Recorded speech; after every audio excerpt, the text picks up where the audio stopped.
नमस्कार। मैं डॉक्टर कुमारी मनीषा, सहायक प्राचार्य, हिंदी विभाग, कमला राय महाविद्यालय, गोपालगंज, जयप्रकाश विश्वविद्यालय, छपरा। मित्रों, आज मैं आप लोगों के समक्ष दिनकर के कुरुक्षेत्र की चर्चा करूंगी। आज के व्याख्यान में हम दिनकर रचित कुरुक्षेत्र पर विचार विमर्श करेंगे। दिनकर ओज के कवि हैं। राष्ट्र कवि दिनकर का जन्म बेगूसराय जिला के सिमरिया नामक ग्राम में हुआ था। इनकी रचनाएं ओज से भरी हुई होती हैं। एक ओर इन्होंने साहित्य के क्षेत्र में जहां अपना वर्चस्व हासिल किया, एक वह मुकाम हासिल किया जिसे हम गौरव के साथ याद कर सकते हैं। साहित्य के साथ साथ उन्होंने राजनीति के क्षेत्र में भी अपने पांव जमाए थे।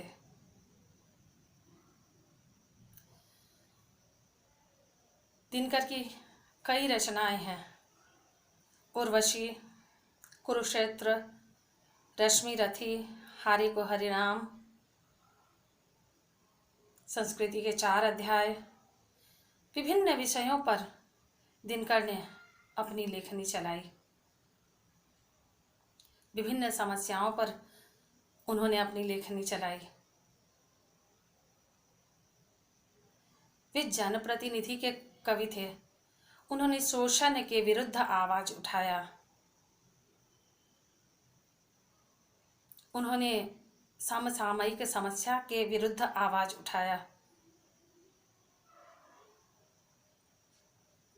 एक निर्भीक आवाज जो ओज से भरा। उनकी रचना पढ़कर स्वतः मन में एक वीर रस, एक ओजस्विता का आभास होता है। कुरुक्षेत्र ऐसी ही एक ज्वलंत समस्या प्रधान महाकाव्य कही जा सकती है, जिसमें इस बात पर उन्होंने विचार किया कि अगर युद्ध होता है तो जीतने के पश्चात विजेता को क्या देता है, क्या हासिल होता है। युद्ध के पश्चात जीतने वाला विजेता क्या वास्तव में सुख, सुकून और खुशियां मना सकता है? क्या युद्ध के विनाश से वह अपनी खुशियों, अपनी महत्वाकांक्षाओं के प्रासाद खड़े कर सकता है? नहीं। युद्ध हमेशा हमेशा विनाश और दुख को ही हमारे समक्ष रखता है। महाभारत जो कुरुक्षेत्र के मैदान में हुआ था, यह महाभारत हमारे इतिहास का एक काला अध्याय है। हमारी भारतीय संस्कृति का एक काला अध्याय कह सकते हैं इसे।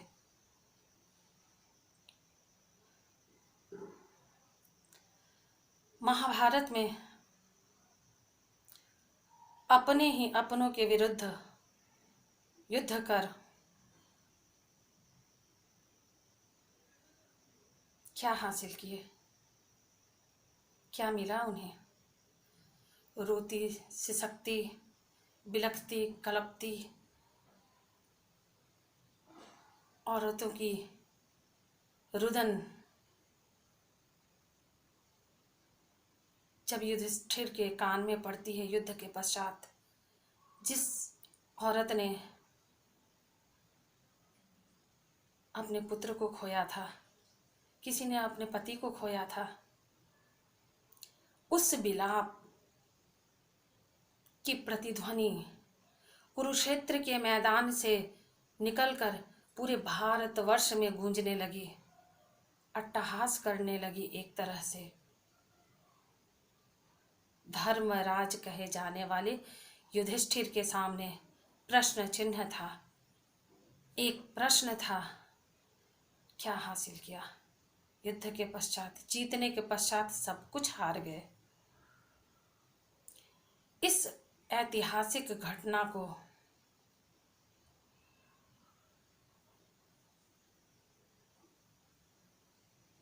और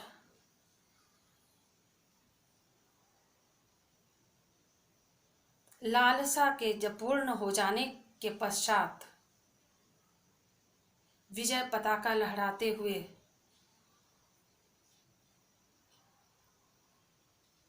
जब युधिष्ठिर अपने विजय की कीमत देखते हैं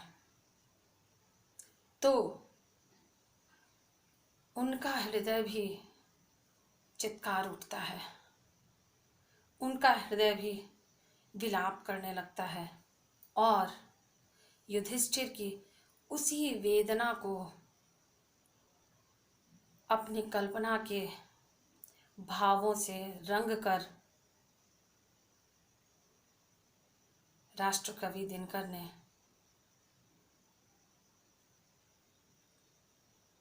बहुत ही मार्मिक एवं अद्वितीय ढंग से चित्रण किया है कुरुक्षेत्र में।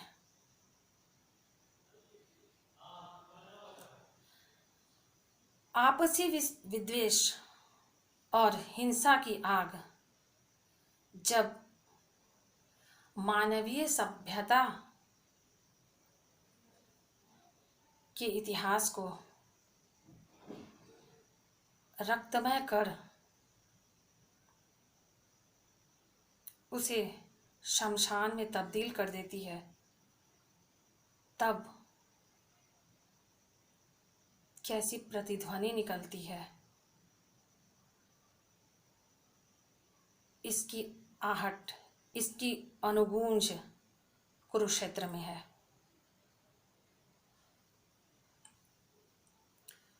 यह समस्या आज भी है, क्योंकि इस कुरुक्षेत्र की रचना 1946 ईस्वी में हुई थी, लेकिन अगर हम देखें तो कहीं न कहीं यह समस्या आज भी है। वर्तमान समय में भी यह समस्या उतनी ही प्रासंगिक दिखाई देती है जितनी कि कल थी। यह युद्ध यूं ही नहीं होता, इस युद्ध के पीछे राष्ट्रनायक हुआ करते हैं, जिसके आधार पर बहुत सारे असंख्य लोग अपनी बलि दे देते हैं और वह नायक तो स्वयं बच जाता है। इसी समस्या पर यह कुरुक्षेत्र लिखा गया। कुरुक्षेत्र विनाश की उस लीला का चित्रण है जहां मनुष्य अपनी लालसा को पूर्ण करने की होड़ में, अपनी जिद को पूर्ण करने की होड़ में अपनी सभ्यता, अपनी संस्कृति और अपनों का भी दमन करने से गुरेज नहीं कर पाता। यह दारुण कथा, यह दारुण काव्य महत्वाकांक्षा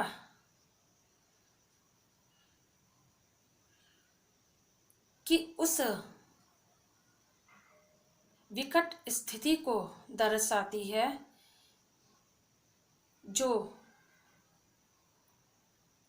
बिना कुछ सोचे समझे विनाश के रास्ते पर चल पड़ता है। वैसी महत्वाकांक्षा, वैसी लालसा जो राज्य को पाने के लिए अपनों की हत्या करने से भी बाज नहीं आते। कवि हतप्रभ है। युधिष्ठिर की ग्लानि देखकर युधिष्ठिर के चेहरे पर जीत की खुशी न होकर आत्मग्लानि से भरा हुआ चेहरा, यह सारे दृश्य दिनकर की कल्पना में साक्षात रूप से उभर कर आते हैं और लेखनी का प्रवाह अनवरत चल पड़ता है, जिसका परिणाम कुरुक्षेत्र जैसी रचना है। आज हम कुरुक्षेत्र के 6ठ सर्ग पर विचार करेंगे।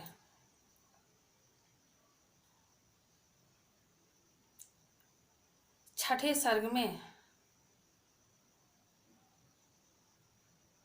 कवि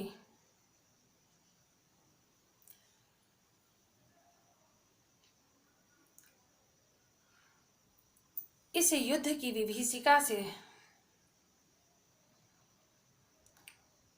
त्रस्त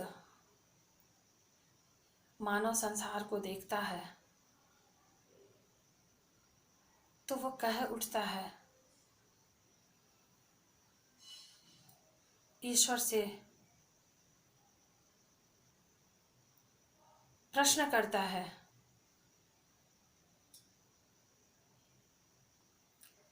धर्म का दीपक, दया का दीप कब जलेगा, कब जलेगा विश्व में भगवान, कब सुकोमल ज्योति से अभिषिक्त हो सरस होंगे जली सूखी रसा के प्राण। मनुष्य आज इस तरह भौतिकवादी सभ्यता की ओर अग्रसर हुआ जा रहा है कि वह अपने ही विनाश की लीला रच रहा है। उसे आभास तक नहीं कि वह क्या कर रहा है।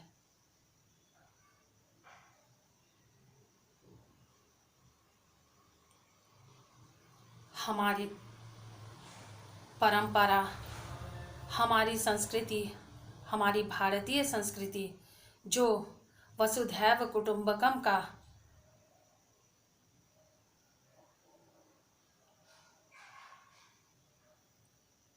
विचार रखती है, वहाँ क्षुद्र मानसिकता, स्वार्थ अगर पांव फैलाने लगे तो क्या हश्र होगा। वास्तव में छठे सर्ग में इसी विभीषिका पर चर्चा की गई है।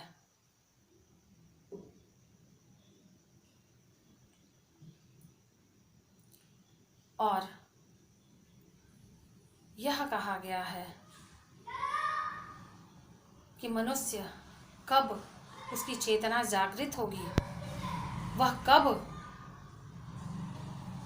अपने आप को पहचानेगा, अपने मानवता के गुणों से साक्षात्कार करेगा, कब वह अपना आत्मदर्शन करेगा, कब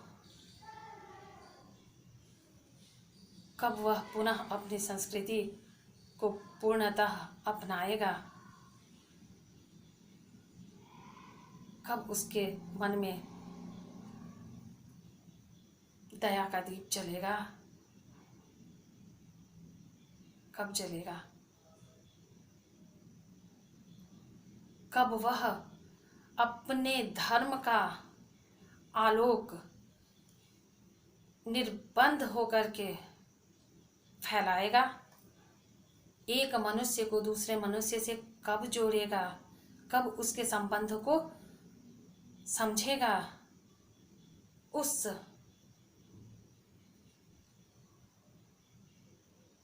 संबंध की, मनुष्य के मनुष्य से जो एक आत्मिक, एक प्रेम का संबंध होता है, एक मानवता का संबंध होता है, और उससे जो एक रश्मि प्रस्फुटित होती है, एक किरण प्रस्फुटित होती है, एक आशा की किरण जिससे सारी दुनिया खिल उठती है, वह कब होगा। इन्हीं सारी उम्मीदों, इन्हीं सारी बातों की चर्चा छठे सर्ग में दिनकर ने किया है।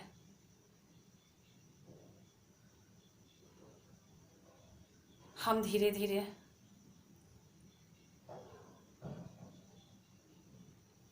उन सारी चीज़ों को अलग अलग व्याख्यान में देखने और समझने की कोशिश करेंगे।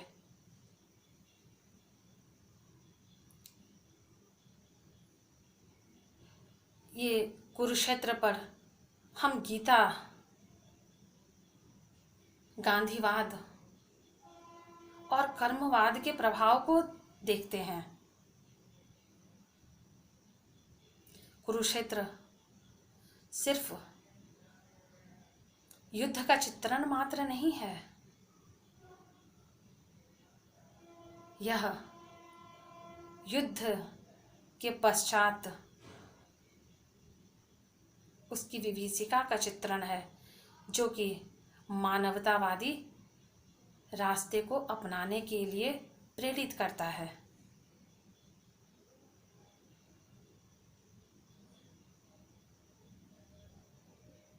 भिन्न भिन्न व्याख्यान में हम अगले व्याख्यान में कोशिश करेंगे इससे आगे छठे सर्ग पर कुछ और बात करने की।